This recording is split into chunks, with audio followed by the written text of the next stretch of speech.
असतो मा सद्गमय तमसो मा ज्योतिर्गमय मृत्युर्मा अमृतं गमय।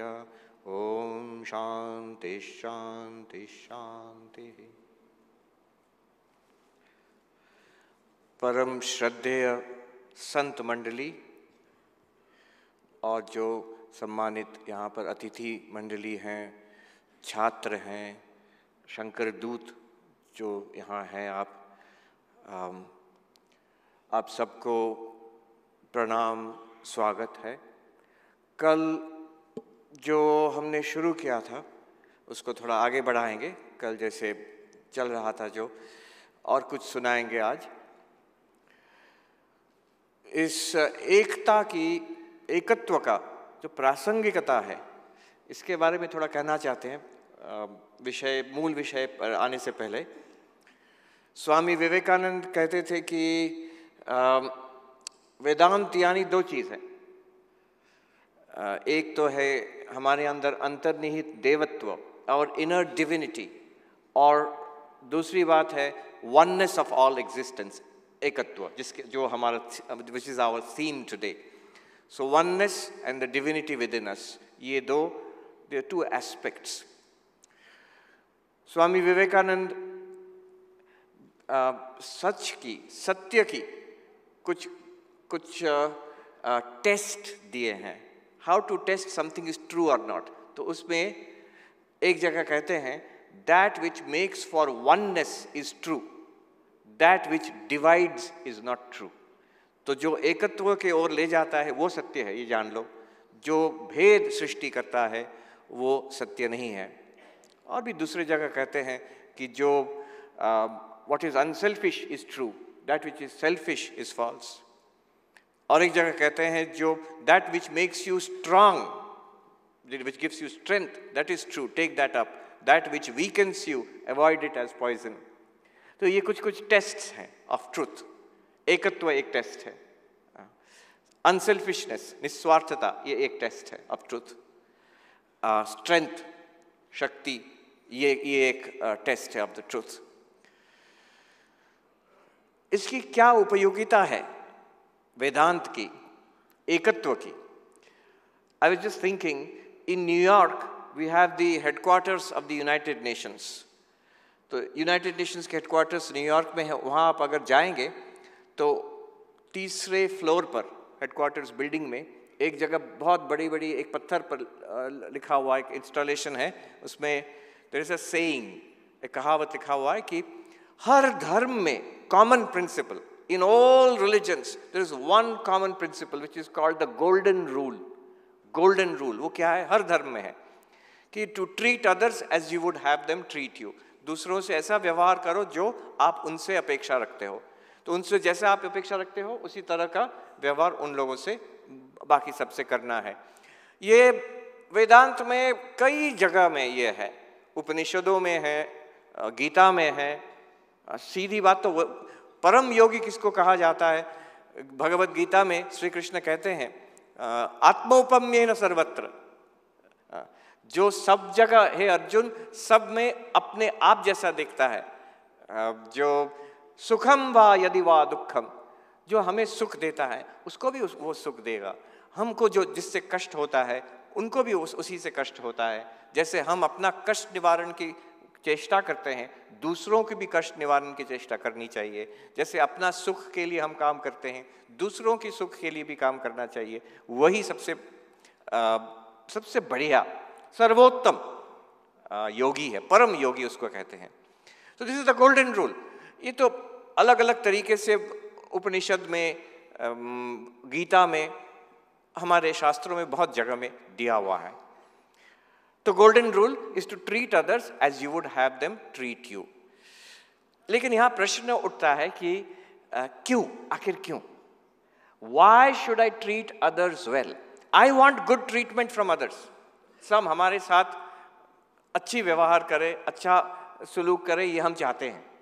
लेकिन हम क्यों उनसे करें? मेरा मतलब का अगर नहीं हो तो हम दूसरे से दुर्व्यवहार क्यों ना करें? स्वामी विवेकानंद एक जगह पूछते हैं कि why should I not hurt another person, deprive another person if it is to my advantage? इसका लॉजिक क्या है? What is the logic of this golden rule? इसका logic वेदांत में, only in Vedanta you get it. The logic of this is oneness, एकत्व है.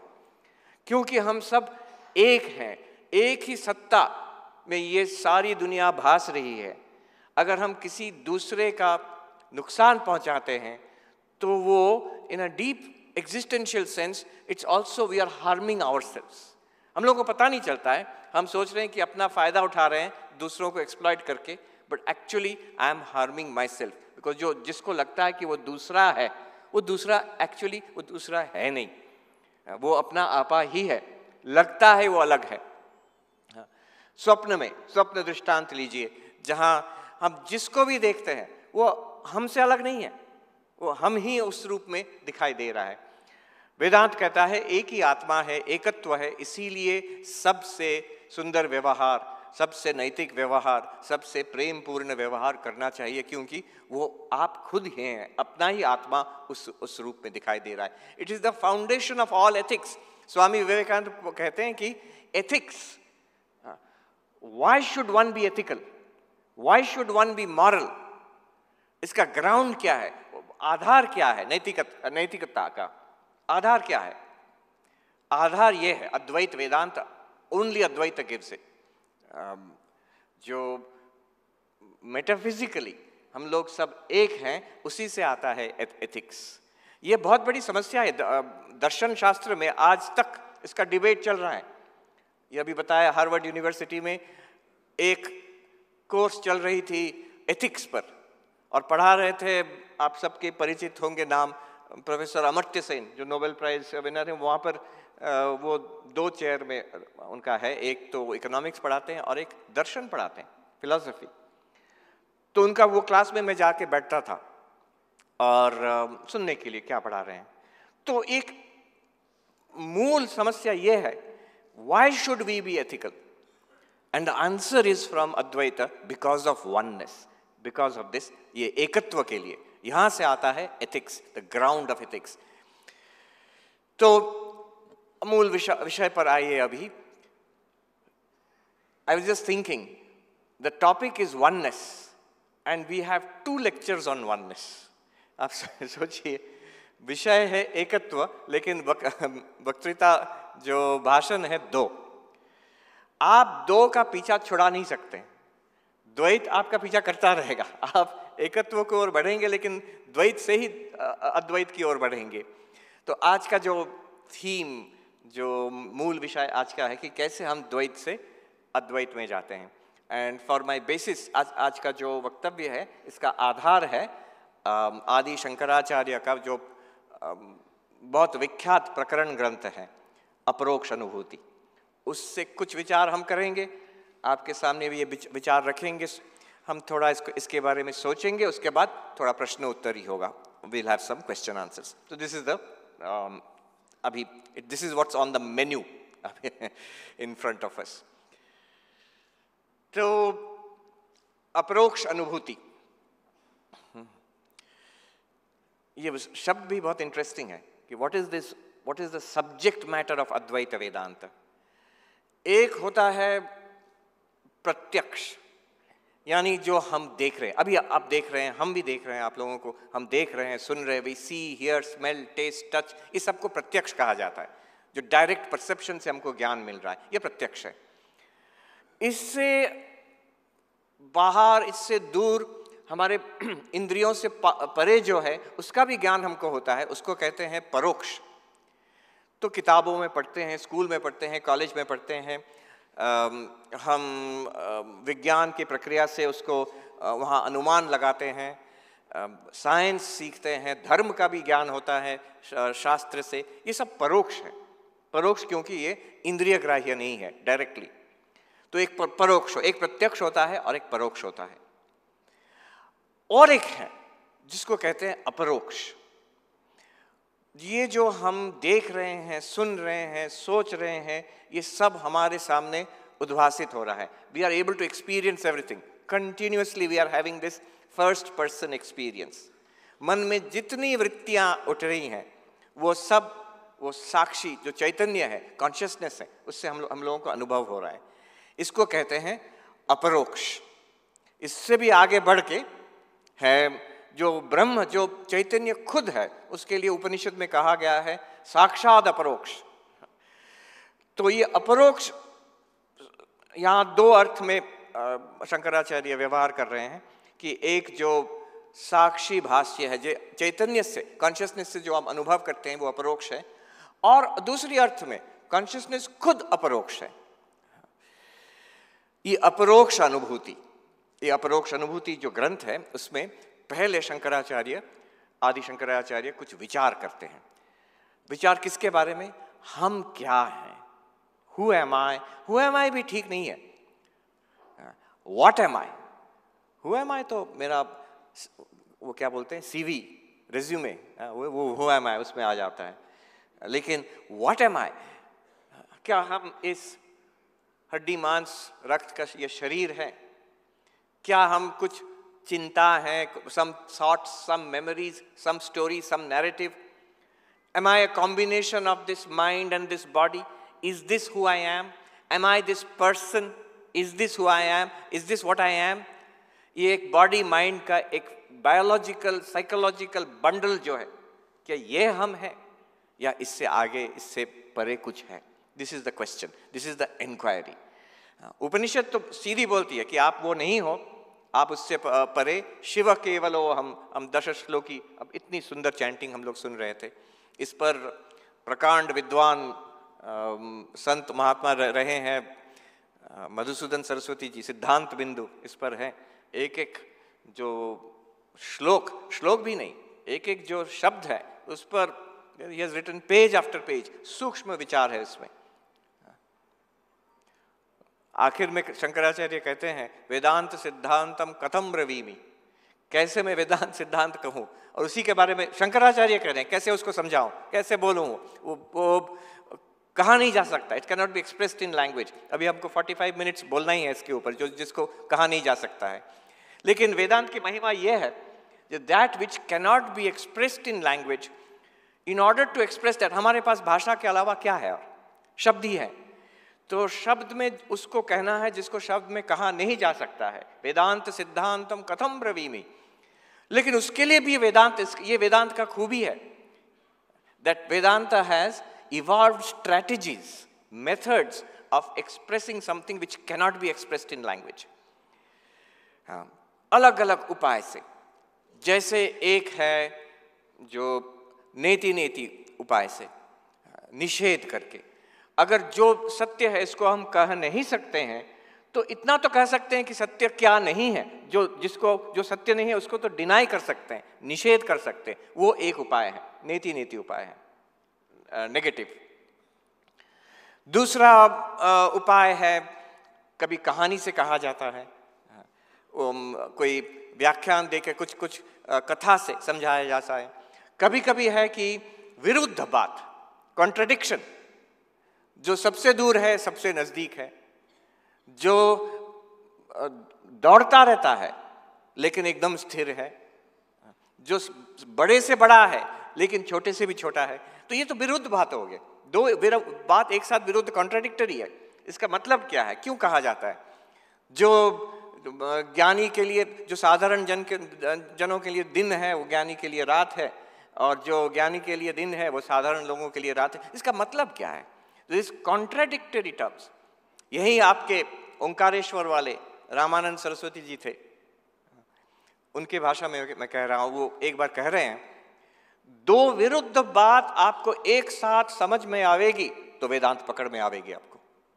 ये जो दो विरुद्ध बात, जो कहीं नहीं जाता है लेकिन सबसे आगे दौड़ के जाता है, जो सबसे बड़ा है लेकिन सबसे छोटा है, जो सबसे दूर है और सबसे नजदीक है, ये एक साथ जब समझ, ये these are not meant to be, not meant to confuse us. They are meant to show something to us which cannot be expressed in language. और जब हम इसको पकड़ लेंगे, it will make perfect sense. जो ज्ञानी है, जो समझता है, जो पकड़ लिया है वेदांत को, उसके लिए it makes perfect sense. हमारे लिए it sounds paradoxical, contradictory. So this is another strategy. तो वेदांत जो निष्णात है, वेदांत के जो विद्वान है, उनका कहना है जो चीज़ कह नहीं जा सकती है उसका एक स्ट्रैटेजी जो है वेदांत का, अद्वैत वेदांत का जो एकदम दार्शनिक हृदय कहा जा सकता है, उसका एक प्रक्रिया है, उसको कहते हैं अध्यारोप अपवाद। अध्यारोप अपवादाभ्याम निष्प्रपंचम प्रपंच्यते। जो देश काल वस्तु, कल जिसकी बात हो रही थी, देश काल वस्तु से परे है, उसको how to express in our empirical language, transactional language, उसके लिए एक स्ट्रैटेजी है अध्यारोप अपवाद। इसका बहुत सारे नमूने हैं, जैसे और एग्जाम्पल्स। कोई आया गुरु के पास, गुरु जी हमको समझाइए आकाश क्या होता है, आकाश क्या होता है। तो गुरु जी बोले, ये सब तुम्हारे सामने है ना, देख लो, इस सामने ये सब लोग बैठे हैं, ये आकाश है। अरे नहीं नहीं, इनके बीच में जो वो कारपेट जो है वो आकाश है। अरे नहीं नहीं, इनके पीछे जो है वो दीवार है वो आकाश है। तो गुरुजी सोचे कि इससे ऐसा तो नहीं होगा, इसको समझाने के लिए और कोई स्ट्रेटेजी चाहिए। तो बोले ठीक है, तुम रह जाओ, आश्रम में रह जाओ और ये बगीचे में काम करो।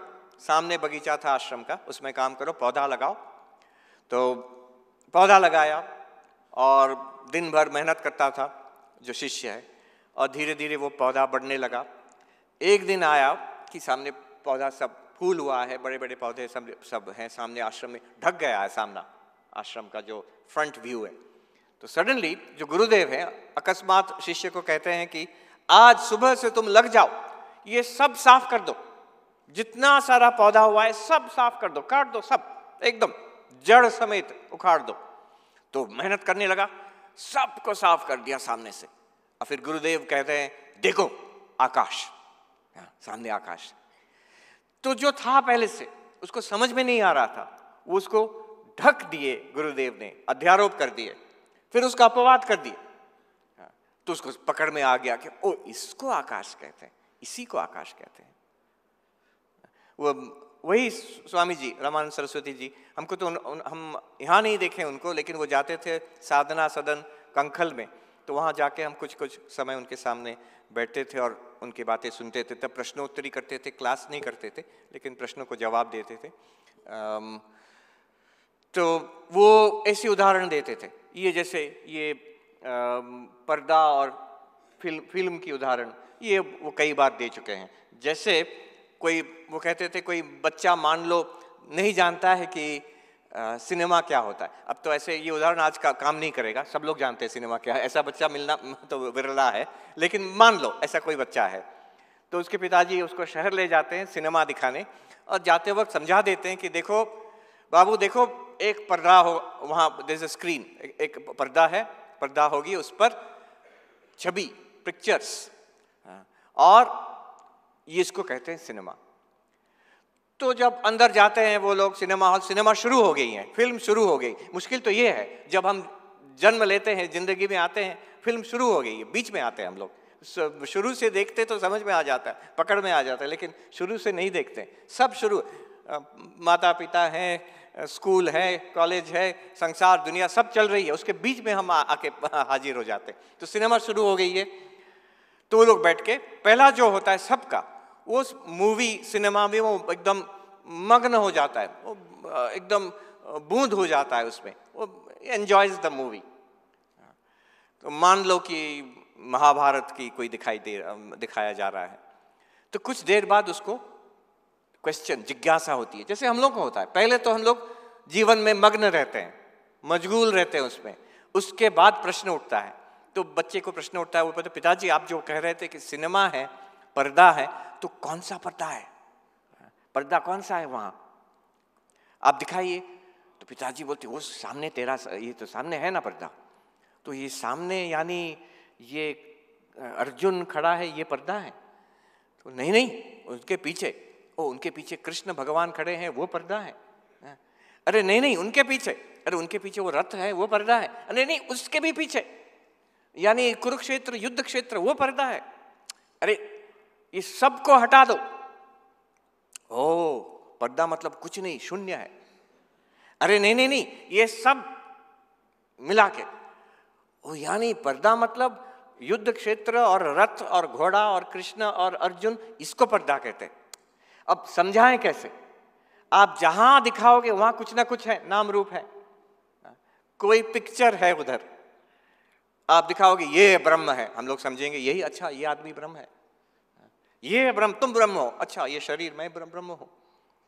तो ये मुश्किल रह जाती है। इसके लिए वो ये अध्यारोप अपवाद का टेक्निक यूज किया जाता है। तो उसका पहला चरण जो है अपरोक्ष अनुभूति में आदि शंकराचार्य बहुत सूक्ष्म तरीके से, देखिए पहले तो श्रुति की आधार है, उपनिषद से ये सब पता चलता है, उसके बाद युक्ति आती है। हमको बुद्धि को समझना चाहिए पहले, तो हमको समझाया जाता है युक्ति के आधार पर। ऐसा नहीं है कि युक्ति से आप ब्रह्म ज्ञान हो जाएगा, तर्क करके ब्रह्म ज्ञान हो जाएगा, ऐसा नहीं होता है। लेकिन तर्क करके हमारा जो अज्ञान है, हमारा जो कंफ्यूजन है, वो that can be cleared up. Swami Vivekananda कहते हैं the intellect is like a sweeper, जो कचरा है उसको साफ कर देता है। तो युक्ति, कई युक्तियां दिए, सुंदर सुंदर सूक्ष्म युक्ति दिए हैं आदि शंकराचार्य ने अपरोक्ष अनुभूति में। मैं 3 विचार आपके सामने रख रहा हूं। 3 विचार। किसकी विचार? हम क्या हैं, इसके जवाब। तो पहले देखिए, हम लोगों को लगता है कि हम क्या हैं, दिखाओ अपने आप को, ये लो हम हैं, आपके सामने खड़े हैं। तो ये शरीर, हाँ मान लो यही शरीर हम है, क्यों नहीं, शरीर हम है। तो अब विचार शुरू करते हैं आदि शंकराचार्य। तो देखो कि ये शरीर कितना परिवर्तन हुआ है। जन्म जब हुआ था, उसके बाद जब हम नन्हे थे किंडरगार्टन में गए, उसके बाद स्कूल में गए, उसके बाद कॉलेज में, यूनिवर्सिटी में, कैसे कैसे ये शरीर पलटता गया, वजन में, साइज में, अपीयरेंस में, it change so much. There's a continuous, the body is continuously changing. इसका विकार चल रहा है, हर वक्त विकार चल रहा है। इसको कहते हैं सविकार, शरीर सविकार है। हाँ, तो क्या हुआ, ये तो सब जानते हैं। अब सोचो कि हम तो वही हैं, जो नन्हा सा जो बेबी था वो भी हम हैं, हम मानते हैं, खुद मानते हैं। जो छोटा लड़का था स्कूल में वो भी हम हैं, और जो कॉलेज में था, जो जवान था, जो मिडिल एज्ड है, जो वृद्ध है, वो भी हम हैं। I am the same one and the body has change so much. तो इससे क्या हुआ, जो चेंजिंग है और जो अनचेंजिंग है, दोनों एक नहीं हो सकते हैं। कोई दौड़ रहा है, मान लीजिए कोई दौड़ रहा है, आप उसको पकड़ लिए, तो 2 ही चीज हो सकते हैं, या वो आपको खींच के ले जाएगा, नहीं तो वो रुक जाएगा। तो चेंजिंग है, आप उसको अगर पकड़ लेंगे तो आप चेंजिंग हो जाएंगे। तो शरीर कंटिन्यूअसली चेंजिंग है, और हम, I feel I am the same unchanging person. How can the changing and the unchanging be the same thing? एक नहीं हो सकते। ये किस तरह का युक्ति है? ये मैथमेटिकल युक्ति नहीं है। ऐसा नहीं है कि वो मैथमेटिक्स जैसे प्रमाण कर देते, उस तरह का नहीं है। ये है युक्ति जैसे कोर्ट में लॉयर, वकील जैसे आर्ग्यूमेंट देते अपना केस स्ट्रॉन्ग करने के लिए, एक के बाद एक युक्ति। इसको काट भी सकते हैं आप, लेकिन इससे कुछ दिखाना चाहते हैं हमको, we are trying to point out something.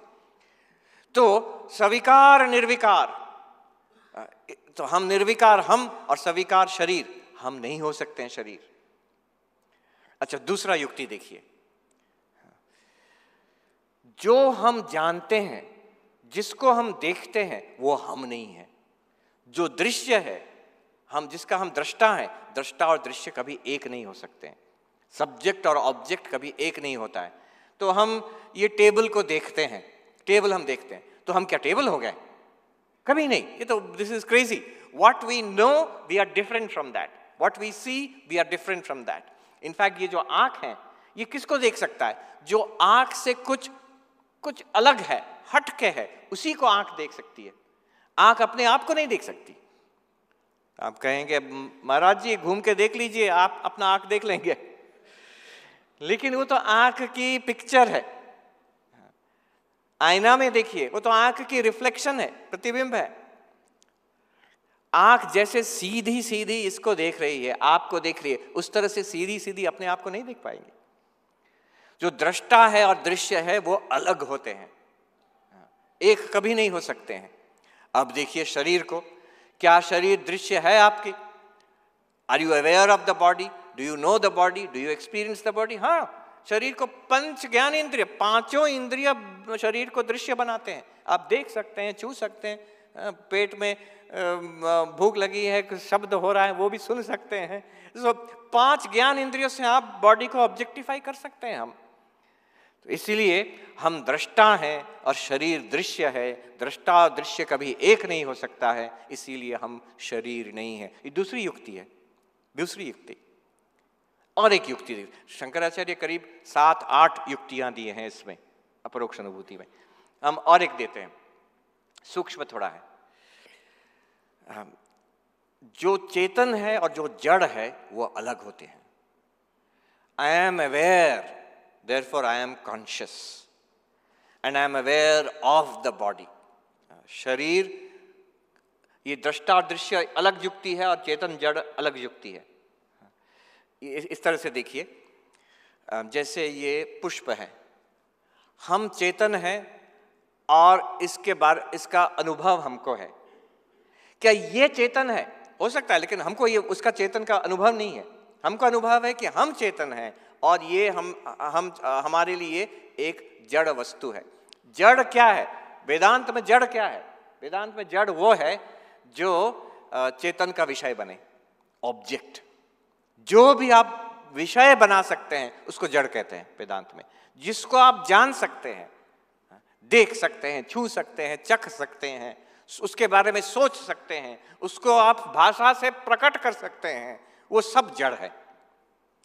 अब शरीर को देखिए, शरीर जड़ है या चेतन है? जड़ है। I am aware of it, I can objectify the body. तो ये जड़ है, और जड़ और चेतन अलग होते हैं, कभी एक नहीं हो सकते हैं। तो ये देखिए 3 युक्तियां हो गई। सविकार निर्विकार, शरीर सविकार है, हम निर्विकार हैं, अतएव हम शरीर नहीं है। दूसरी युक्ति, दृष्टा और दृश्य, शरीर दृश्य है, हम दृष्टा हैं, तो अतएव हम शरीर नहीं है। तीसरी युक्ति, चेतन और जड़, I am aware of the body is not aware of मी। हम शरीर को जानते हैं, शरीर हमको नहीं जानता है। तो हम चेतन है, शरीर जड़ है। चेतन और जड़ कभी एक नहीं हो सकते। ये 3 जो युक्ति काफी हैं। These are powerful arguments. क्या प्रमाण करते हैं कि हम शरीर नहीं है। हम शरीर तो है, लेकिन हम नहीं है। हम इससे अलग पृथक कुछ हैं हम। तो यहां हम कहेंगे हाँ, हम कभी ये नहीं कहें कि हम ये शरीर है, नॉट लिटरली। हम तो कह रहे हैं कि हम मन है, हम एक व्यक्ति हैं, आई एम अ पर्सन, चिंताशील हैं हम, इस शरीर में हैं हम, सशरीर है, embodied. I am a person, I am a mind, मन हूं मैं। मन, बुद्धि, चित्त, अहंकार, ये अंतःकरण जो है ये मैं हूं। तो फिर शंकराचार्य कहते हैं कि एक ही युक्ति लगाओ।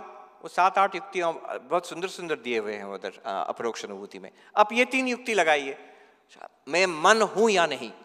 पहली युक्ति है सविकार निर्विकार, मन बदलती है या नहीं? आप कहोगे हाँ बदलती तो है, बहुत ज्यादा बदलती है। एक ही दिन में आज सुबह से अब तक कितने बार सजाग हुए, नींद आ गई, कितने बार उत्साही हुए, बोर हो गए हैं, कितने बार एनर्जेटिक, कितने बार क्लांत हो गए हैं, श्रांत हो गए हैं, कितने बार हम हर्षित हुए, कितने बार मन खराब हो गया। एक दिन में कितना ही चिंता आया, कितना स्मृति आई, how many thoughts and perceptions have come in one day. मन तो बदलती रहती है, हर वक्त बदलती रहती है, चिंता का स्रोत चलती रहती है। तो सविकार मन और मैं निर्विकार कैसे पता चला? जब नींद आ रही थी, किसको नींद आ रही थी? वही मैं। जब मन एकदम फ्रेश अलर्ट है, वही मैं। I am the same one who is alert now, I hope. I am the same one who was sleepy earlier. तो sleepy and alert मन था, मैं तो एक ही हूं। If I am the same one, then I did not change, the mind changed. मन विकारी है, मैं निर्विकार हूं, तो कैसे मैं मन हो सकता हूं? अच्छा, दूसरा देखिए, दृष्टा और दृश्य। मन दृश्य है कि नहीं? है। हम जब कहते हैं कि हमको लगता है हम बहुत दुखी हैं, या हमको बहुत इंटरेस्ट है वेदांत में, तो ये मन का दृश्य, ये मन के बारे में मैं कह रहा हूं, मन में इंटरेस्ट है, मन में दुख है, इसको हम जानते हैं, तो हम मन का दृष्टा है, मन दृश्य है। जो दृष्टा और दृश्य एक नहीं हो सकते हैं तो हम मन नहीं है। तीसरी युक्ति है चेतन और जड़, and this is something that is very interesting. Modern philosophy of mind, ये अभी तक modern philosophy of mind, western philosophy of mind, modern cognitive science, modern psychology, modern neuroscience, ये मन और चेतन का, माइंड एंड कॉन्शियसनेस का फर्क अभी तक नहीं समझा है। जो भारतीय दर्शन में, अद्वैत तो छोड़ दीजिए, सांख्य, योग, बौद्ध दर्शन, करीब करीब हर भारतीय दर्शन में चैतन्य और मन का फर्क साफ था, और अभी हम युक्ति देंगे, साफ कर देंगे। लेकिन modern philosophy of mind has not yet understood this. Consciousness studies, psychology, उसमें ये फर्क पता नहीं। Normally in modern psychology, cognitive science, neuroscience, philosophy of mind, when they talk about consciousness and mind, they talk of it as interchangeable. जब philosophy of mind में, cognitive science में, when they talk about consciousness, what do they mean actually, इसीलिए थोड़ा confusion हो जाता है। Consciousness तो अंग्रेजी शब्द है, चैतन्य, चित्त, बोध, बोधि, संबोध, संवित, चिति, ये एक्चुअल शब्द है जो वेदांत में, जो भारतीय दर्शन में हम उसके व्यवहार करते हैं।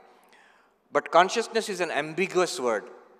जो हम देख रहे हैं, सुन रहे हैं, इसको भी वो कॉन्शियसनेस कहते हैं, सोच रहे हैं, उसको भी कॉन्शियसनेस कहते हैं। So this difference between consciousness and mind अभी साफ कर देते हैं, अभी साफ कर देते हैं। चेतन और जड़, जिसको हम जानते हैं, जिसको ऑब्जेक्टिफाई कर सकते हैं, जिसको विषयीकृत कर सकते हैं, वो जड़ है, और जो जानता है, जो अनुभव करता है, वो चेतन है। अब देखिए, अभी तुरंत एक्सपेरिमेंट कर सकते हैं हम। अभी मन ही मन हम सोचे, अ आ क ख हम सोच लिए, अ आ क ख, या ओम सोच लिए, तो ये तो मन है, मन की एक वृत्ति है जो अ आ क ख बोल रही है। इसको हमने जाना कि नहीं? हाँ, जाना। और वो अ आ क ख क्या हमको जान रही है? अभी आप सोचिए, अ सोचिए या आ सोचिए, मन में अक्षर, इसको हम जान रहे हैं, अभी सोच रहे हैं तो हम जान रहे हैं, हाँ जान रहे हैं, मन में सोच रहे हैं आ, तो वो जो आ क्या हमको जान रही है? Is it aware of me? No. मन की जो वृत्ति है वो ना हमको जानती है, ना खुद को जानती है, ना और दूसरे किसी को जानती है। और चेतन जो है वो खुद को भी जब प्रकाशित करता है, खुद को स्वप्रकाश है, और दूसरों को भी प्रकाशित करता है। तो चेतन और जड़ की ये जो युक्ति है, ये मन पर आप लगाइए, तुरंत पता चल जाएगा कि मन और चेतन अलग है। तो चेतन जड़, मन जड़ है, और हम चेतन है। 3 युक्तियां हो गई। सविकार, निर्विकार, अतएव हम मन नहीं है।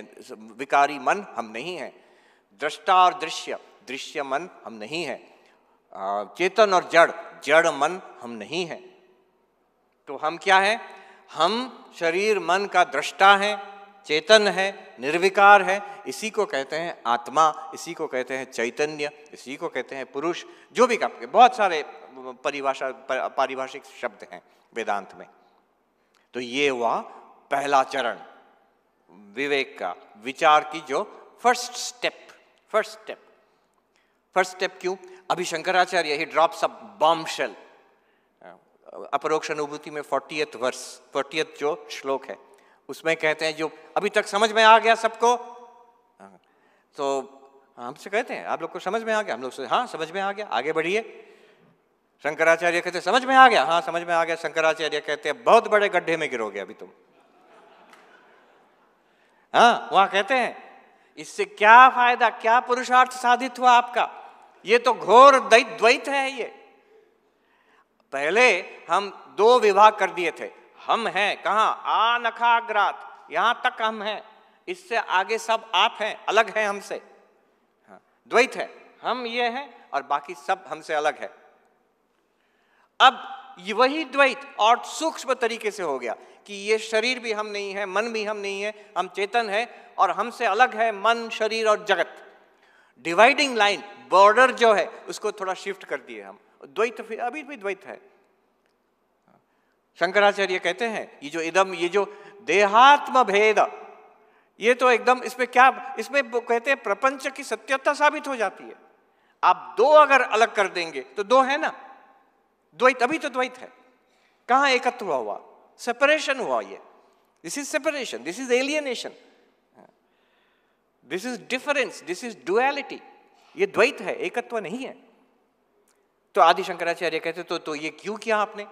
क्या आप हमको डिड यू ट्रिक अस, या आप हम पर छलना किए क्या? ये विचार कोई काम का नहीं, बहुत बड़ी काम की विचार है ये। वो शंकराचार्य कहते हैं कि इससे ये पता चलता है कि हम शरीर नहीं है, हम मन नहीं है। हम शरीर मन के दृष्टा हैं, और दृष्टा हर वक्त दृश्य से अलग होती है। अब एक सूक्ष्म बात ये सोचिए, दृष्टा तो दृश्य से अलग है, लेकिन आप सोचिए दृश्य क्या दृष्टा से अलग है? फिर से बोलते हैं, फिर से कहेंगे, दृष्टा तो दृश्य से अलग है, लेकिन जो दृश्य है वो क्या दृष्टा से अलग है? Let me give you an example. ये दृश्य है और हम दृष्टा हैं इसका, तो हम तो इससे अलग हैं, और ये भी तो हमसे अलग है। लेकिन हम दूसरा एग्जाम्पल, नमूना देते हैं आपको, दूसरा उदाहरण देते हैं, दृष्टांत। स्वप्न दृष्टांत लीजिए। स्वप्न में हमने बहुत लोगों को देखा, स्वप्न चल रही है, हमको पता नहीं है कि हम देख रहे हैं, स्वप्न देख रहे हैं। तो बहुत लोगों को देखा, भव्य हॉल देखा, सब कुछ हो रहा है, ये सब देख रहे हैं हम। और जब जग गए तब हमको पता चल गया कि वो सबसे हम अलग हैं, वो तो मन में कल्पना थी, वो सबसे हम अलग हैं। हम दृष्टा हैं, स्वप्न के दृष्टा हैं, स्वप्न के व्यक्तियों से, स्वप्न के वस्तु से, स्वप्न के देश और काल से हम अलग हैं। लेकिन वो वस्तु, वो देश काल, स्वप्न में जो देखा वो क्या हमसे अलग है? नहीं है। हमारा ही मन, हम खुद उसको प्रोजेक्ट कर रहे हैं। ये देखिए, ये जो पिक्चर है, ये यहां पर स्क्रीन है, स्क्रीन के ऊपर प्रोजेक्टेड है ये पिक्चर। स्क्रीन तो पिक्चर से अलग है। क्यों अलग है? आप पिक्चर हटा दीजिए, स्क्रीन रह जाएगी। अब दूसरा पिक्चर डाल दीजिए इसमें, स्क्रीन वही का वही रह जाएगा। लेकिन पिक्चर क्या स्क्रीन से अलग है? नहीं हो सकती। आप स्क्रीन हटा दीजिए, पिक्चर नहीं रहेगा।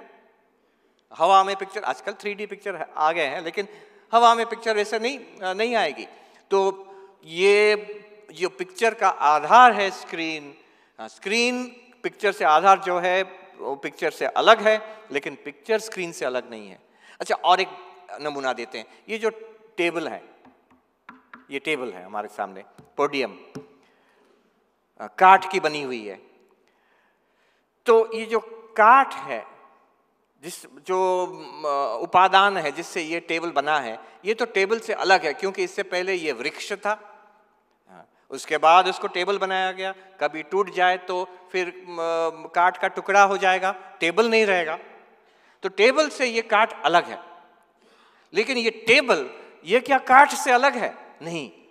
ये काठ हटा लीजिए, कोई टेबल नहीं रहेगा।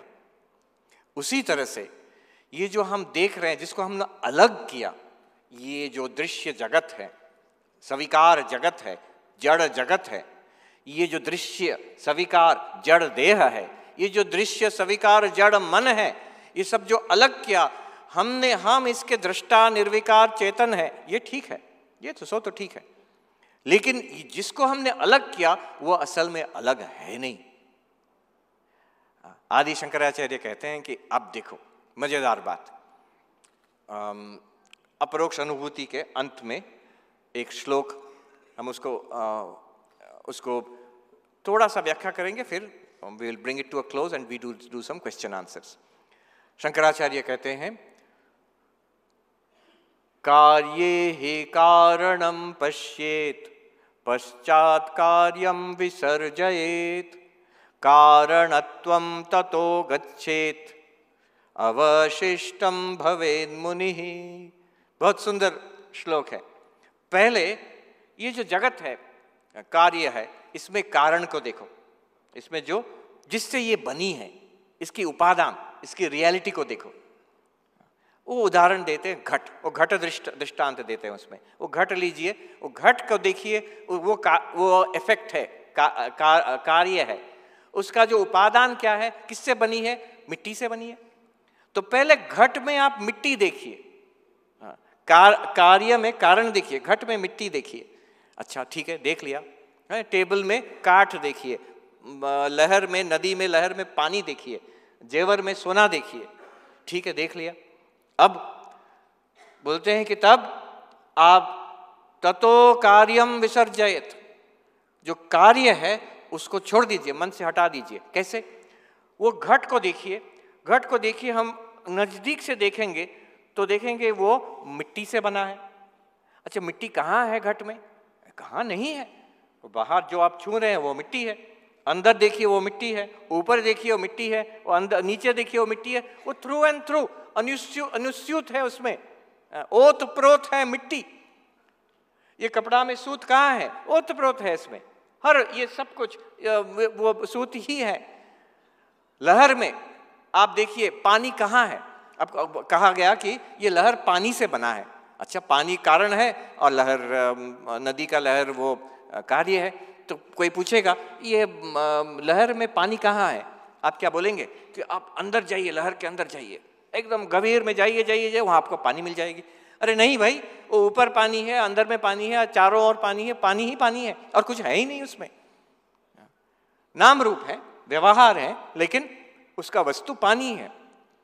ऐसे जब हम when we examine it, वो उसको कहते हैं ततो कार्यम विसर्जयत। आप देखेंगे घट नाम की कोई ठोस वस्तु है नहीं, ठोस वस्तु मिट्टी ही है। अच्छा, फिर क्या हुआ?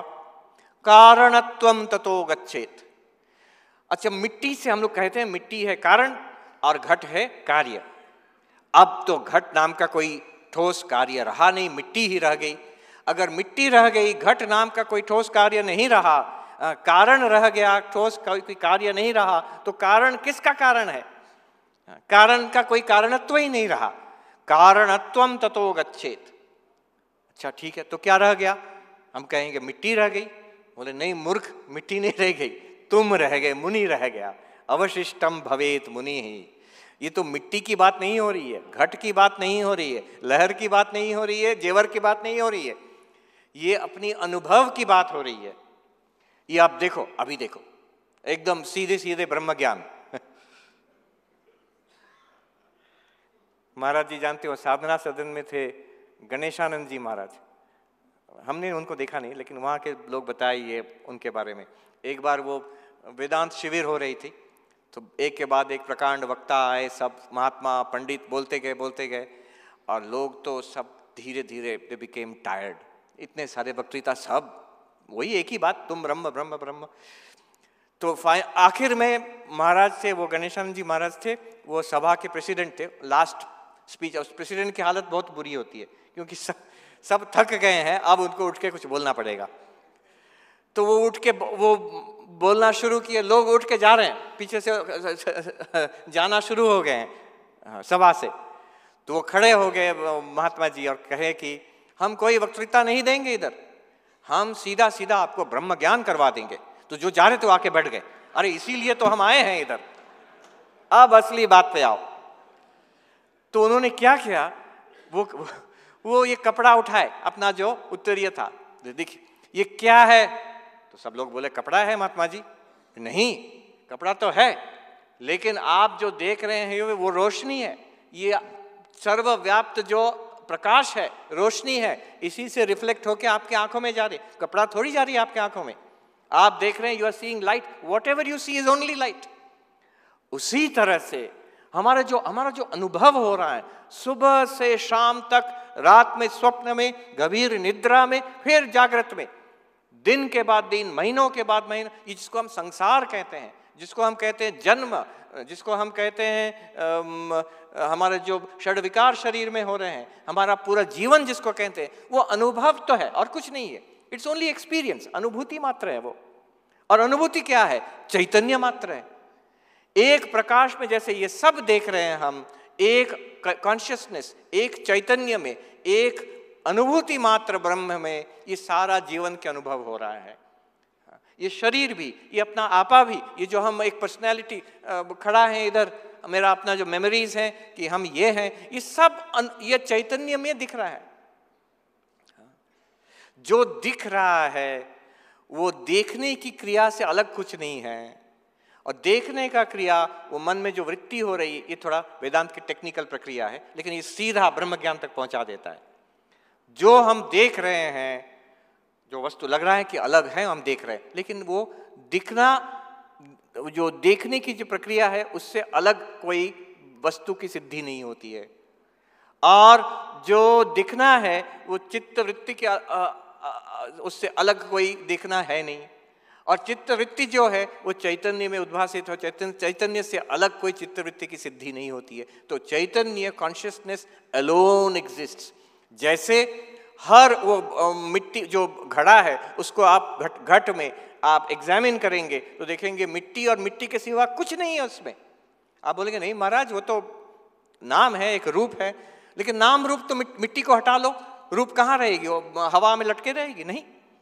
अगर रूप ही नहीं रहा तो घट नाम किस अर्थ का? निरर्थक हो जाता है। तो मिट्टी ही है उसमें, और हमारा जिसको हम जीवन कहते हैं वो चैतन्य के सिवा कुछ है ही नहीं, और वो चैतन्य आप हो, तत्वमसि अहम ब्रह्मास्मि, उसी का अर्थ है। तो ये विचार अब एकत्व हो जाता है, एकत्व हो जाता है। ये जो हम दृश्य देख रहे हैं, जिसको लग रहा है ये हमसे अलग है, वो लेकिन वो हम ही है। स्वप्न में जिसको देखा था, लग रहा था हमसे अलग है, वो हम ही है, हमारा ही कल्पना है। दृश्य जितना है, स्वीकार जितना है, जड़ जितना है, वो जड़ नहीं है, वो चेतन का ही प्रकाश है, वो आपका ही प्रकाश है। अवशिष्टम भवेत मुनि ही शिव केवलो हम, जो हम बार बार अभी चैंटिंग किए, आप अवशिष्ट क्या रह जाता है? शिव रह जाता है। शिव रहे, उससे हमसे क्या? वो आप ही है, वो खुद आप है, वो अवशिष्ट भी नहीं है, वही है, अभी वही है, उसी का एकत्व है। आज किसी से मैं कह रहा था कि साधारण दृष्टि देखिए और फिर दार्शनिक दृष्टि से देखिए। साधारण दृष्टि से सत्य हम किसको मानते हैं? ये जगत को हम पंच ज्ञान इंद्रिय से देखते हैं, सुनते हैं, मन और बुद्धि से किताब पढ़ते हैं, स्कूल जाते हैं, ये सब परीक्षा निरीक्षा करके हम इसको जो मिलता है हमको, वो साधारण बुद्धि में ही उसी को सत्य कहते हैं हम। मन बुद्धि पंच ज्ञान इंद्रिय से जगत को जो अनुभव करते हैं, साधारण मनुष्य के लिए वही सत्य है। अब एक स्टेप आगे बढ़िए। ये जगत, मन बुद्धि पंच ज्ञान इंद्रिय, ये सबको मिला के ये चैतन्य में अनुभव हो रहे हैं। चैतन्य में ये सब अनुभव, चैतन्य, हम इसके दृष्टा हैं, जगत के दृष्टा हैं, मन शरीर के दृष्टा हैं, पंच ज्ञान इंद्रिय मन बुद्धि के दृष्टा हैं। तो ये हुआ सांख्य के मत में, ये हुआ तत्व, ये हुआ सत्य। अभी भी द्वैत है। और फाइनली थर्ड स्टेप अद्वैत ये है कि उसी चैतन्य में, उसी दृष्टा में ये सारी जगत प्रपंच, ये पंच ज्ञान इंद्रिय मन बुद्धि सब उसी में भास रही हैं, उससे अलग नहीं है, अद्वैत है, उससे अलग कोई दूसरा अस्तित्व है नहीं। ये अद्वैत तत्व है, यहां एकत्व हो जाती है। ये तो चलता ही रहेगा।